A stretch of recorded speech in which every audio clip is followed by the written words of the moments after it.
All right, friends, it's like 32 degrees in Chicago, and we have to go for a run somewhere between 3 and 5 miles. But today's topic is, how do you develop your entrepreneurial sense of intuition, and when should you listen to conventional wisdom? So every mile, I'll pop in. Let's get to work. Welcome to Sunday Sips.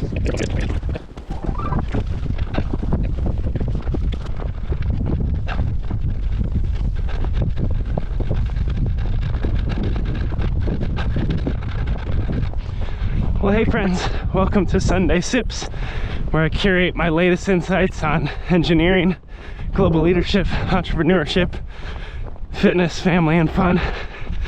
I'm a busy guy between raising 4 kids and being a content creator and engineer, so I do my podcast on the run. But I'm happy you're here. I hope you get something good out of today's episode, and feel free to forward it along to your friends. Oh, it's cold. Anyway, you can sip on that.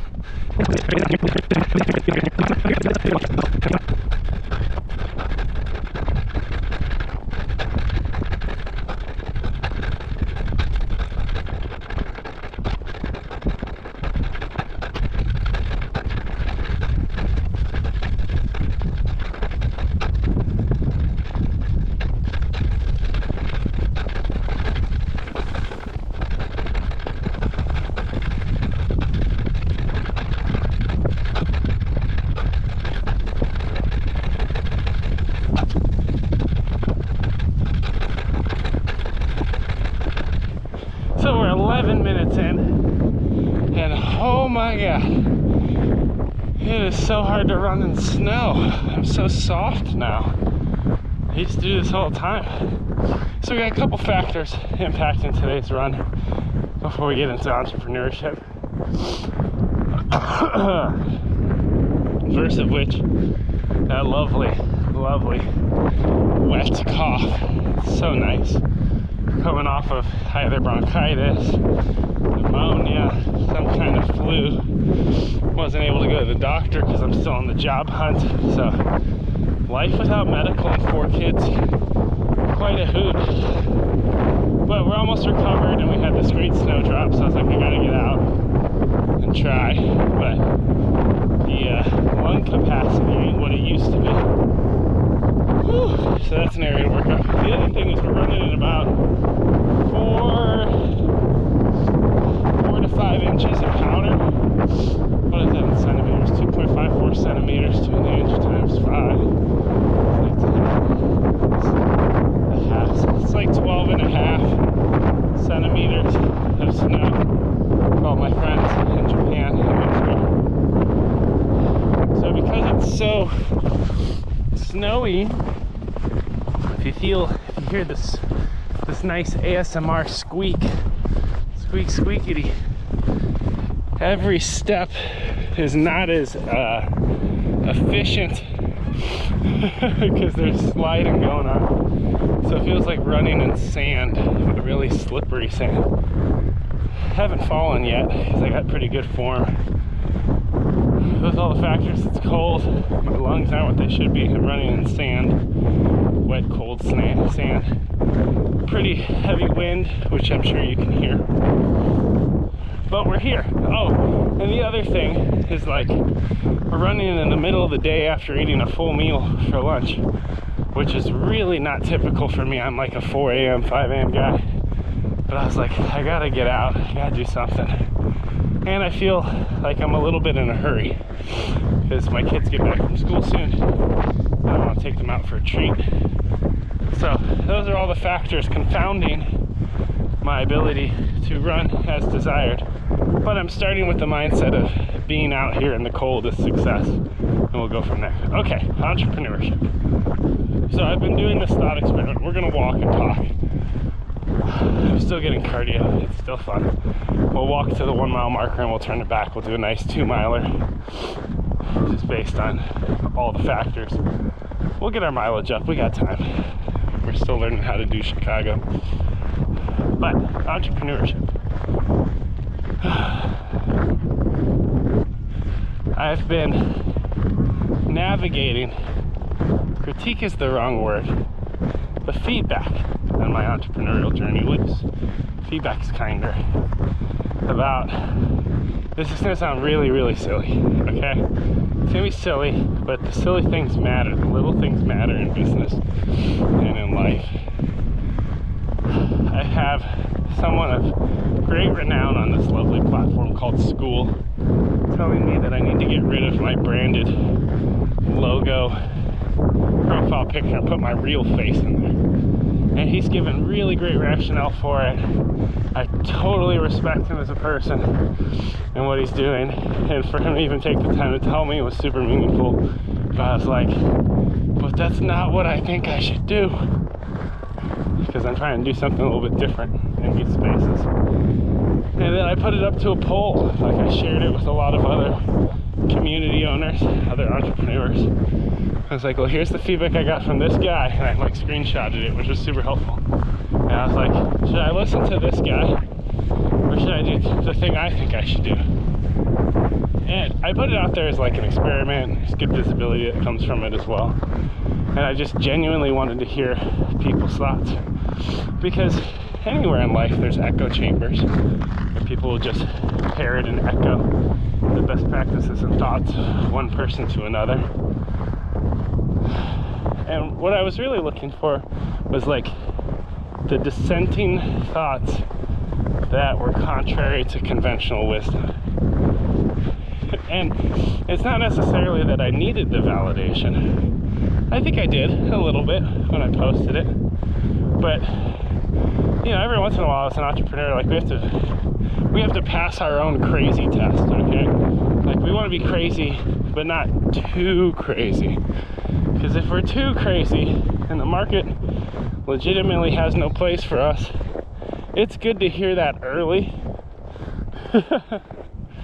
Right? Like, we don't want to be so egotistical in thinking we're right that we are wrong. But at the same time, we want to nurture a deep sense of self and this entrepreneurial intuition, this notion that we have a compass that's taking us somewhere. We have a strong sense of belief, and maybe there are exercises we do along the way to validate that sense of belief. And when there is dissent and opposition, we do something about it to keep going. Oh, hey, we're coming up on a friend, so I'm gonna pop you back on my head and we'll jog. We'll go to 1.5 miles. We got more in us. And we'll keep chatting.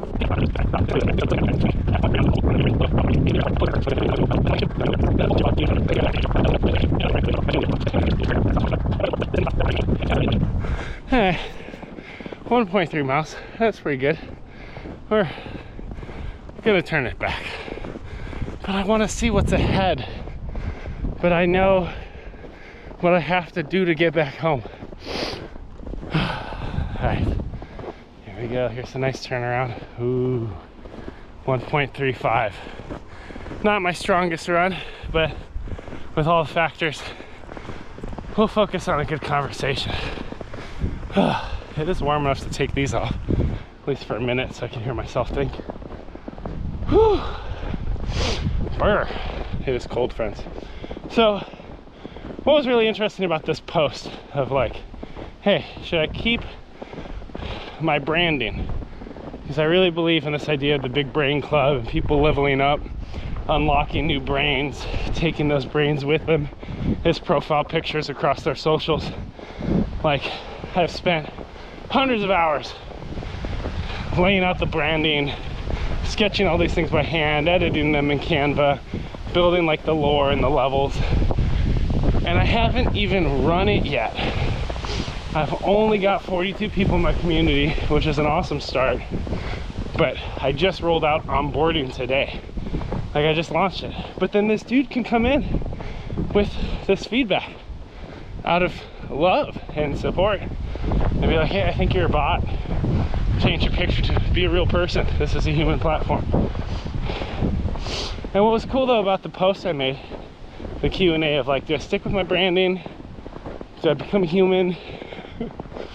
Is about 14 people voted be a human, and 6 to 7, I can't remember the number, like a third voted like, dude, do your thing.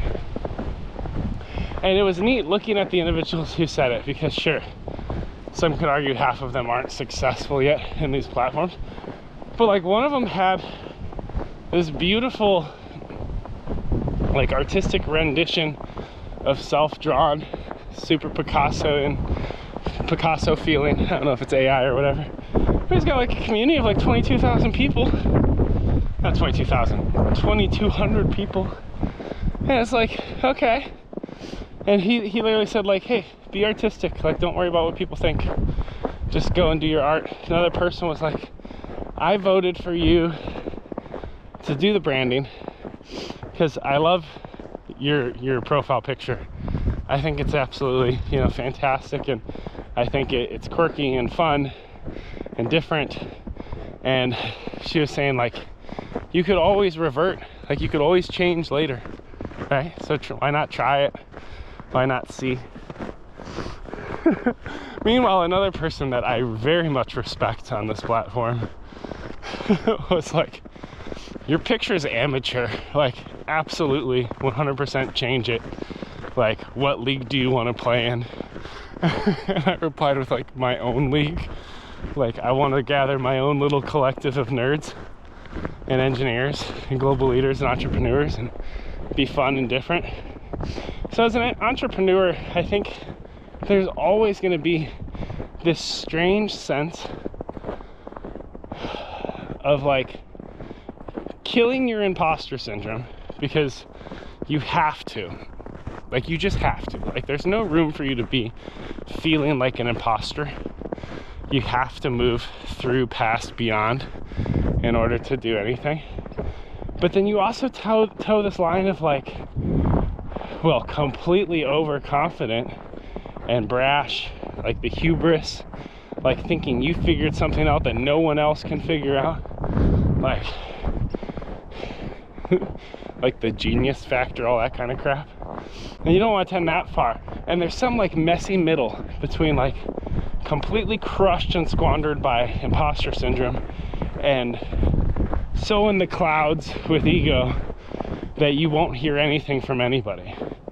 And I guess we can wrestle with that in any role, any step of our career.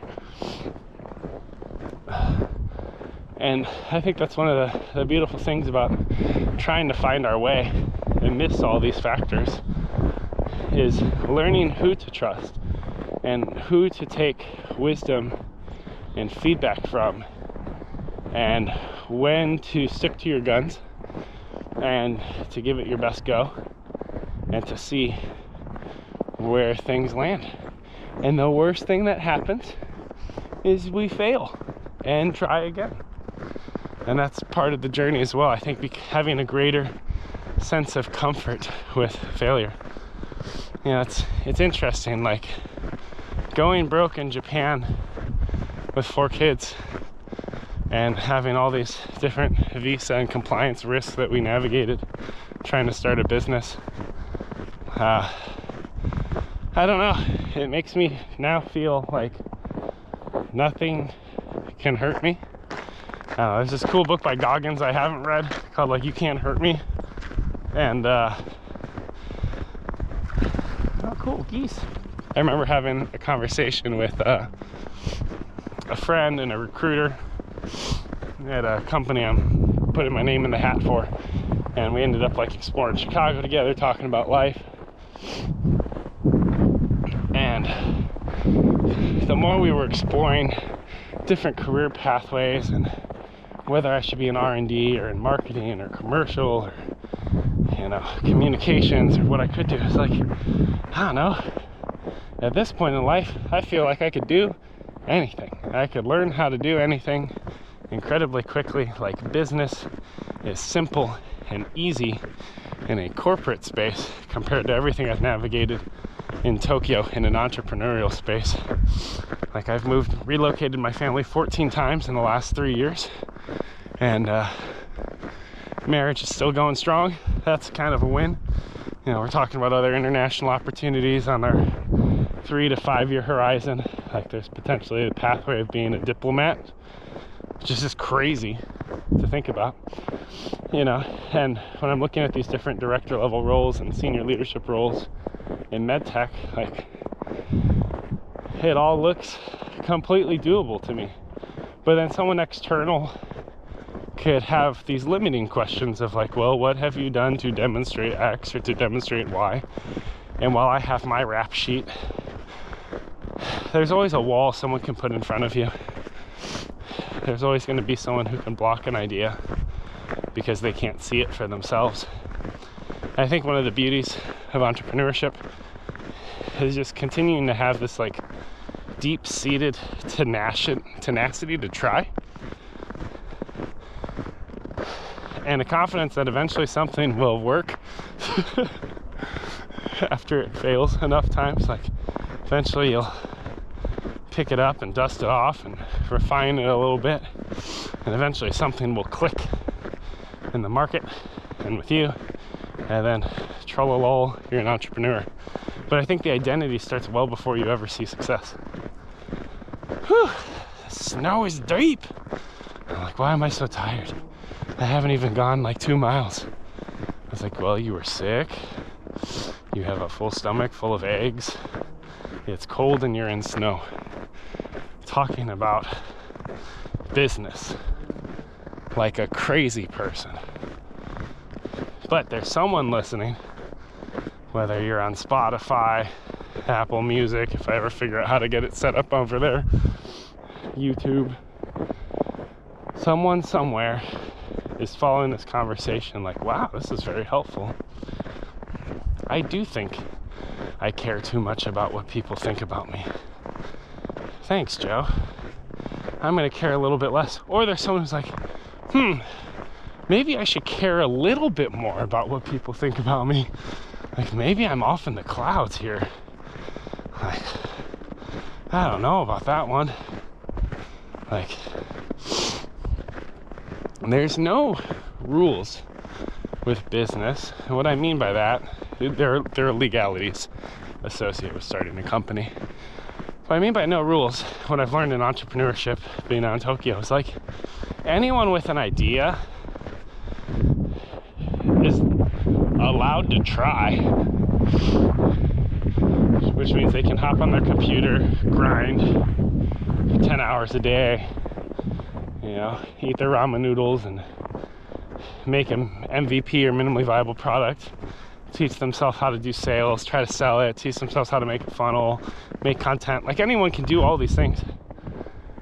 There's no rule that says you can't, other than your own personal limitations. There are barriers to entry for different technologies and different markets across intellectual property and, you know, being a small fish with all the big fish. Like, those kinds of factors, 100% real, 100% hard to navigate. But there's nothing that says you're not allowed to give it your best go. And the risk of that, though, because there's no rules, is you can definitely progress an idea for years that literally will go nowhere because you don't know the right questions to ask. You're not able to validate it with the right people. You don't know if the market wants what you're building. And there's a lot of different methodologies about how to get that answer quicker. But part of it, I would argue part of it is just experience. Like, the first time I tried to launch a community on a platform called Skool, I was adopting certain methodologies from certain people with a product I thought made sense to me, and wrote copy for the first time and realized I thought converting people from my organic audience over to becoming, you know, paid members of this community with unclear copy was going to be like a slam dunk. And it turns out people weren't just like showing up with all their money for what I had to offer, because there was too many challenges they had to navigate to make a decision. Too many surprises, and many aspects of the offer were unclear from my end. Like, I had to make a better offer. I had to get better. And I banked on that being successful in order to stay in Japan, and it wasn't. So now I'm here in Chicago. But round 2, new business model, have a free community, automating many aspects of onboarding, trying to roll it out, eventually get the funnel going once I have the product done. Kind of do those in parallel. Then I get to teach myself how to try to sell high ticket from free. Like get people into the Skool community, provide them with free value, and then upsell and trust that some of them have the capacity to pay and that that'll be super cool and I'll provide maximum value and the business will work. But we also want that to happen like first shot, first try. That's not how life works. So I think that's why I have so much sensitivity when someone comes in and says like, this is a human platform and change your profile picture. Because it seems like a small thing, but many aspects of my community's culture are built around the profile picture. It's a subtle thing, but it's supposed to be like the fun gamification perk up aspect of it. And because I don't have demonstrated success yet, I can immediately doubt when someone who has a lot of demonstrated success comes in and shares really a well-grounded perspective. But I think we both know what I'm gonna do. I'm gonna quit being an entrepreneur. Only work a day job until I die. There, that's simple, that's easy. Someone's like, no! I'm kidding, I'm terribly sarcastic. Guys, look at this path, this is so beautiful. You got like, there's deer and stuff in here somewhere. I like when a run turns into a walk. It forces me to adjust my pacing. And when I adjust my pacing, I can also adjust my thinking, which is really nice. You know, we move so quickly in life. We're in such a hurry to get from A to B and B to C and C to D. And we can miss all these beautiful little wonderful milestones along the way. Like, my oldest son's 8 now. That's wild to me. Because, as they say, it happens so fast. You know, and meanwhile, my newborn, Akio, is like 10 months. And out of all my kids, because of all these entrepreneurial woes and navigating both full-time entrepreneurship and full-time unemployment for, I started in June, it's December, for a full 6 months basically, I have spent more time with Akio, my newborn, than any other baby. Plus I had parental leave with him as well. So like I've been more present in his life than any of my other kids. Even though we have huge financial challenges, we're navigating logistics, trying to land jobs, trying to get a business off the ground, all these different pieces. But also like all this time back. And you start to question like where are your values, what's most important? Because I recognize when I go back into full-time leadership within corporate America, like there's expectations that come with that. And I'm not sure which expectations I'm gonna meet anymore. I don't know, I'm changed. And I think I could be effective without, putting in crazy hours. Like, I'm just past the season of life where that's a value to me. There are many entrepreneurs that will hustle and grind. And I respect those folks. No shade on those individuals. I have to be, is crafty the right word? I don't want to sound too arrogant, but I have to be very intentional with what I build and what I don't build. Like ruthless prioritization. Because the reality is, in my season of life, where a business is almost off the ground, no sales. That's why I say almost off the ground. I consider it off the ground when there's revenue. That's when it gets fun. And then I could build team and scale. But because I can't build team and scale and there's no revenue, I have to be incredibly ruthless with what I do and what I don't do. Because I need to get the highest leverage possible on my time. And I have way more ideas than I have the time to execute. Like, I could legit do content creation full time, all day, every day, and love it. could totally do that. I'm also realizing spending time on Skool, I could do community engagement full time all day and love it. Like actually like meeting with people, working their problems, getting them results. That whole concept is really cool to me. You know, I also like building systems and processes. So now I'm starting to, you know, think about if I were to connect with a small business owner who is trying to build an online community, how would they do that? And then how would I scale a business for them and build it and structure it and release it into the wild? So these are all fun things. All right, we're gonna walk quietly. We're coming up on some friends. Just enjoy the sights for a minute.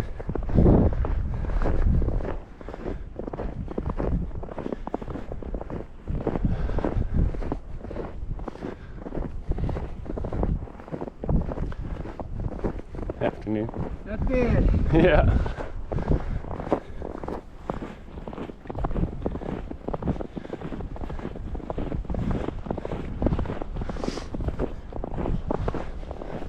By the way, for any of you who aren't from the Midwest, particularly Chicago, that was like one of the most Midwestern Chicagoan moments I could have possibly shared with like a fellow man.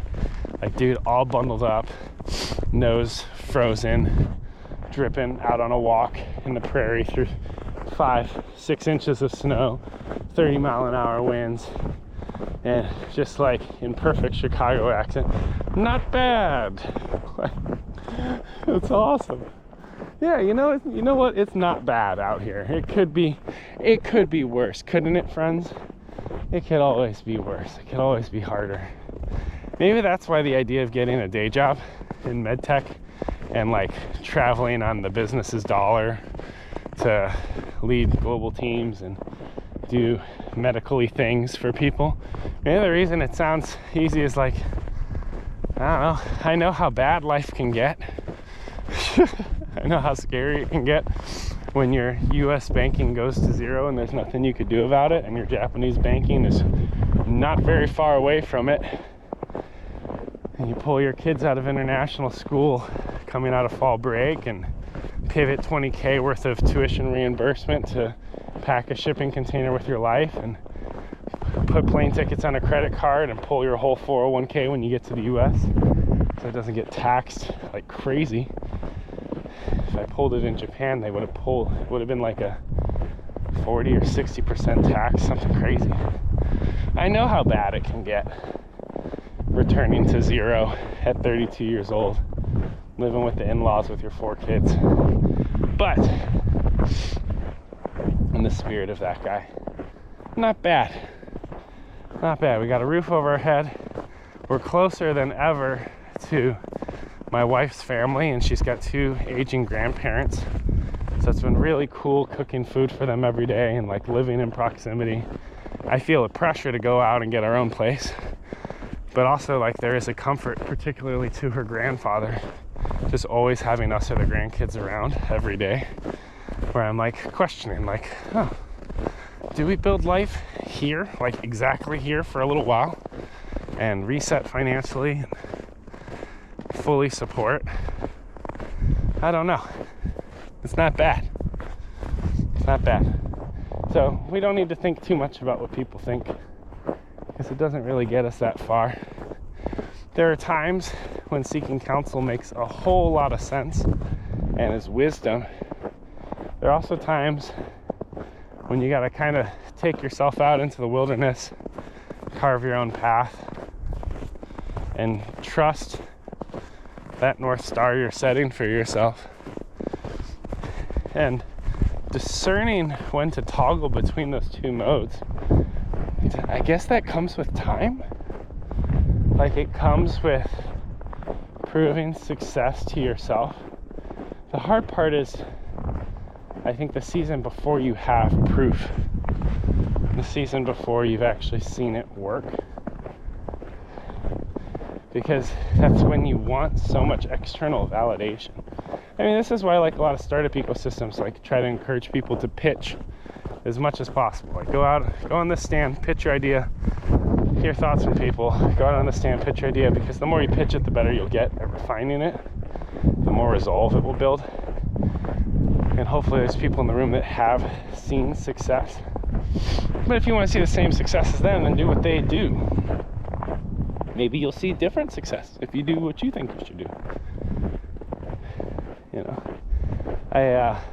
I went on the Skool leaderboards because they show you like exactly how much money top communities are making, which I don't aspire to necessarily. We'll see. But they have, you know, this leaderboard. It's really cool. And I was like, let me see if there's any communities on here that have won that don't have a human profile picture. And it is pretty striking. It's about 80-90% are humans. But there are brands, like there's a barbecue academy brand that has a nice little grill. And I have a big brain club. I have to do what's best for my community. One second, there's a cool motorbike coming up.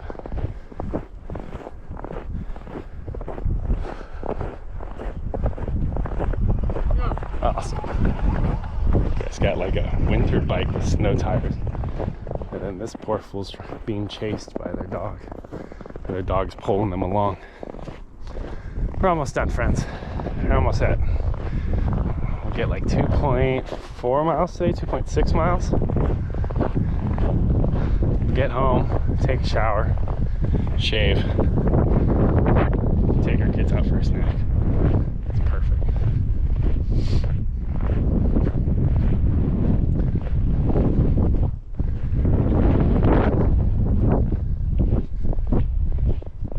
It's not bad. How's it going? I know, he wants to go. He wants to go. Awesome, friends. Yeah, so in all of your entrepreneurial explorations, friend, I think I'm going to speak greater tenacity over your life. Sure, there might be some of those ego folks that need a check of counsel. We could do one of these podcasts just talking about how to establish like a circle of counsel around your life, because there are certain people I call in certain moments that I've built just deep trust with over the years. But I think for today's lesson, it's for you to have a little bit more gusto, a little bit more fight in you, for you to just kind of lock in and do what you think is essential to building towards the success you want to see in your ventures, and to block out the rest of the comparison and the noise and the dissent. You know, you could have some gratitude for perspectives that have been shared along the way. But if you say, like, I've made up my mind, this is what I'm building, this is what it is, and let me finish it and put it out there, and then we'll see. Right? So, if you're thinking about dropping out of college and to go program this next cool big thing, I guess do that. What's the worst that could happen? You reapply and go back to college. You gain 6 months of learning how to use a different muscle, your entrepreneurial muscles. All your conservative mothers and fathers are like, no, don't listen to him. Meanwhile, this bro's got like 5 years of undergrad. It took me 4 years to do a master's in global leadership. And I'm like, yeah, drop out of school. No, you can. There's also a value of gaining a foundation, but I learned more in 6 months of entrepreneurship than I did, I wouldn't say, in 5 years of college. I learned different things. And unfortunately, you kind of need both to get something good off the ground. All right, that's enough wandering. You could sip on that. Keep changing the world. I'll see you on the next Sunday Sips. Appreciate you, friends. Be good to each other.